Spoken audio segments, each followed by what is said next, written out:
Hi everyone, my name is Martin Lexelius. I am a front-end developer for Knowit Experience in Stockholm. Thanks for inviting me to this meetup. I'm going to talk about some things that we have been doing the last few months, and I'm going to share my screen. Yeah, I have named this presentation Accessibility as a Quiz, and you will understand why in a little bit. First, some background. What did we want to do? We wanted to create awareness about accessibility on the web. Educate, lay down some basic knowledge, and possibly, in the best case, change how people are working. And why did we want to do this? Well, it's the right thing to do, and it's important, but also it's crucial that we know these things inside the company because we have several projects in the public sector and we want to maintain a high level of quality. And how? Well, we knew what we didn't want to do. Not some boring lectures where we say this is so important and you must do this and you must do that. Also, not to do self-assessment, to just ask people how much they think they know. That didn't feel like the right way to do it, and that's not what we were going for. More like do something that people can remember. And how can we make it fun? So one idea came to mind. Let's make it a quiz. So not gamification, but quizification. I don't know if that's a word, but anyway, a quiz with 25 questions, and if we do it right, it can be fun. A quiz that is easy if you know it, but slightly tricky if you don't, and not too tech-oriented. So, who should take the quiz then? Well, us as a company is an agency with many skills. So, why not all skills? Because all skills should have a decent level of knowledge. It concerns user experience, it concerns design and tech, QA, testing, and copywriting, and also project managers. Let's involve everybody, even management. Of course, this quiz was anonymous, so people are not afraid to participate. After this quiz, people were curious. They started to show interest to know their score. But we couldn't tell them their score because we didn't know, because it was anonymous.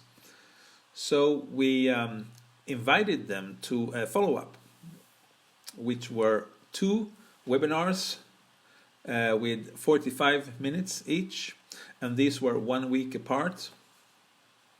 These follow-up sessions was kind of the whole point. Just to do the quiz and not the follow-up doesn't make sense, really. First, we create the interest with the quiz, and now we have a space for discussion. So we went through the correct answers, but also the wrong answers sometimes. And I would like to show you some examples right now. Example 1. John has misspelled his email address. Which of below is the biggest problem? And we can see a form input field with a label saying email, and the user has typed john.doe space at ggmail.com,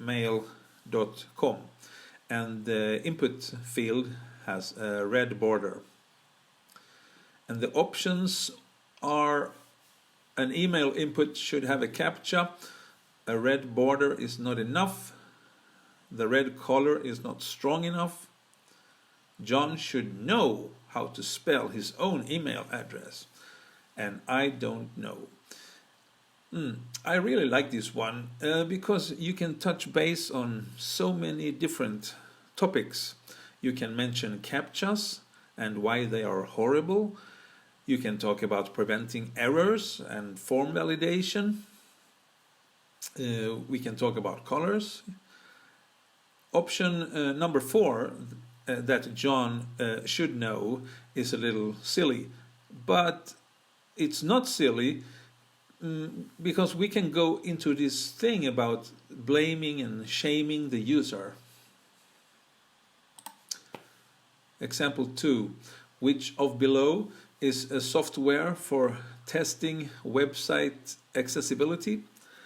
The options: Microsoft Access, Funka, Axe, Oria, and I don't know. The first option is a small and innocent trap because Microsoft Access has nothing to do with accessibility. We can explain what Funka is and what it's not. And then you talk about testing tools. Which tools are available? How do they work? Should you do manual testing or tool-based testing or both? And what to test and how to test, etc. Example 3, the last example. We talked about syntolkning, a visual description. And this image is a screenshot of a scene in which 007, James Bond, is fighting with a bad guy on the roof of a running train.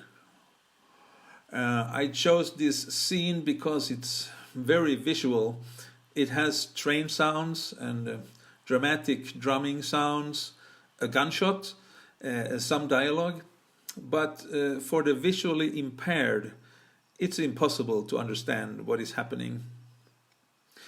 So I showed this clip without video, only audio. And then I showed it again, still not video, but I added the visual description.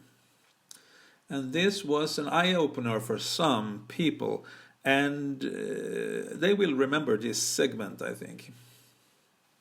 And also, it was fun to use this for internal marketing. We invited people with, hey guys, come listen to the webinar about accessibility. We're going to watch a James Bond movie.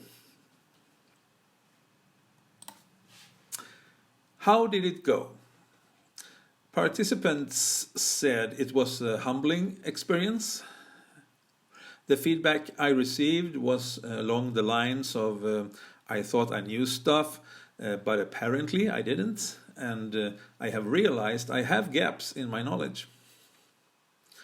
We can see a stir in the working process, meaning more accessibility checks taking place before everything is done, people asking for feedback on ongoing work, and a team reaching out more in general. We have discussed a lot about the process, when and how to include ally thinking in the projects. We have more activities planned, but I cannot go into detail because it's not finalized. If you want to do something like this in your workplace, we are sharing the quiz. It's a Google form, and you can find it here. It's a short link and a QR link. The link will be sent out or made available from T12T afterwards. And when using the link, you will be asked to make a copy. Please do that. But feel free to use it. Make your own version if you want. And that's it for me. I need to runda av.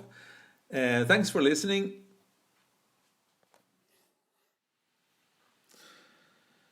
T12T has a Slack, and you should join it if you haven't already. And you can find me there too. So that's it. See you around. Thanks. Bye.